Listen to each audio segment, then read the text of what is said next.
বাবা মায়ের কারণে ছেলে মেয়ে পথভ্রষ্ট হয়ে যায়, কারণ তাদের ধর্মীয় জ্ঞান যদি দেওয়া না হয় তবে তারা জীবনে বেপরোয়া হয়ে ওঠে।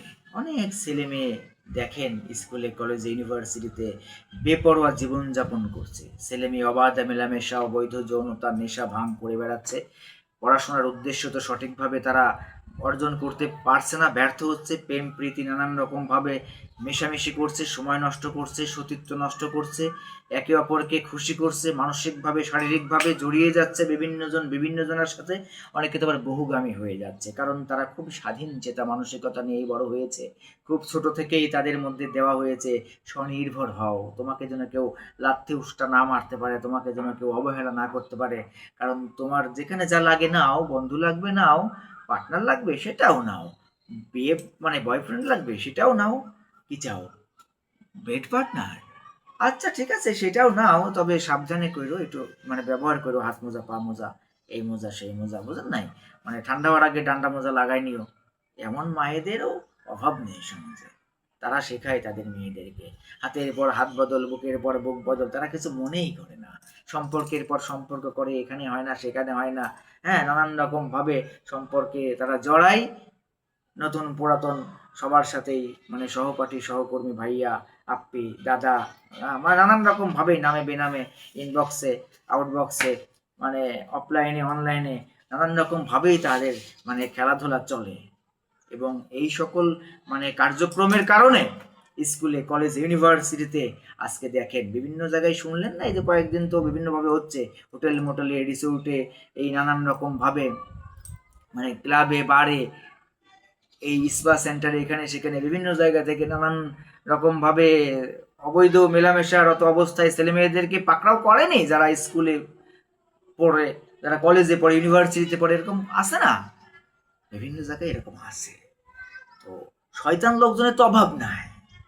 সব জায়গায় যে খারাপ কিছু হয় তাও না, সব জায়গায় যে ভালো কিছু হয় তাও না। ভালো মন্দ মিলিয়েই এই পৃথিবী, কিন্তু আমি কি সেটাই আসল কথা।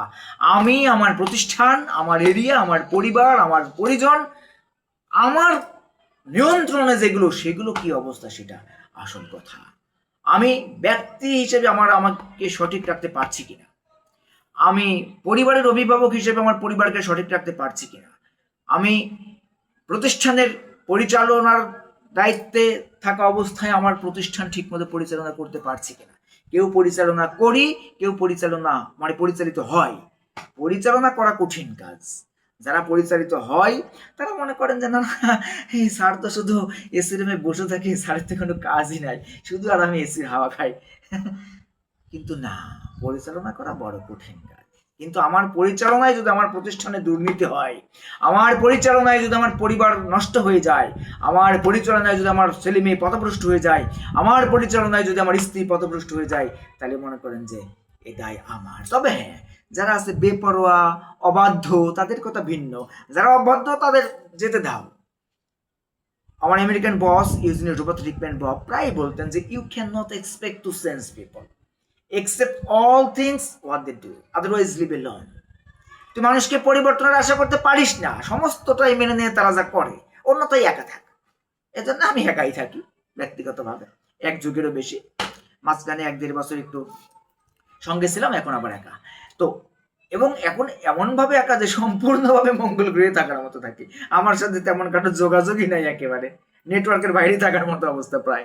নির্জন দ্বীপে আমি থাকি একা, কারোর সাথে কোনো যোগাযোগ নাই, কাউকে প্রয়োজনও নাই। আমিও বাইরে যাই না, আমার এখানে কেউ আসেও না। আমার এভাবে ভালো লাগে, বলি, লেখি, ভাবি। জীবনের কত কিছুই তো দেখে আসলাম, দেশ বিদেশে, সরকারি বেসরকারি, উঁচুতলা নিচুতলা, কাঁচাকেরা বদ্ধ দেয়াল আর ছাউনিহীন মুক্ত আকাশ, নষ্ট জীবন সুস্থ জীবন, জীবনের সব রং দেখে মেখে শিখে তারপরে লিখতে বসেছে। হুট করে ঘুম ভেঙে আঁকতে বসিনি।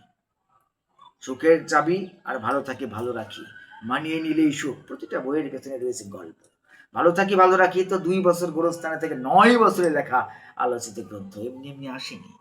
একা থাকা ভালো, নিঃসঙ্গ থাকা ভালো। শান্তি পুরোপুরি না হলেও অশান্তি হয় না। দুষ্টু গরুর চেয়ে শূন্য বল ভালো। কেউ যদি আপনাকে পরোয়া না করে, কেউ যদি আপনাকে পছন্দ না করে, কেউ যদি আপনার সঙ্গে থাকতে না চায়, কেউ যদি আপনার নিয়ন্ত্রণ না মানে, কেউ যদি আপনার শৃঙ্খলার দেয়ালকে শিকলবন্দি জীবন মনে করে, তবে ছেড়ে দেন, আপনি একা হয়ে যান। যাজ্ঞা, আমরা পৃথিবীতে তো কেউ কারোর সাথে পরিচিত হয়ে আসি না। এখানে এসেই চলার পথে বিভিন্ন বাঁকে আমাদের বিভিন্ন মানুষের সাথে নানান রকম মাধ্যমে পরিচয় হয়। অনেকে অনেকের সাথে সম্পর্কে জড়ায়, কেউ থাকে, কেউ যায়, কেউ হারায়, ব্যস্ততায়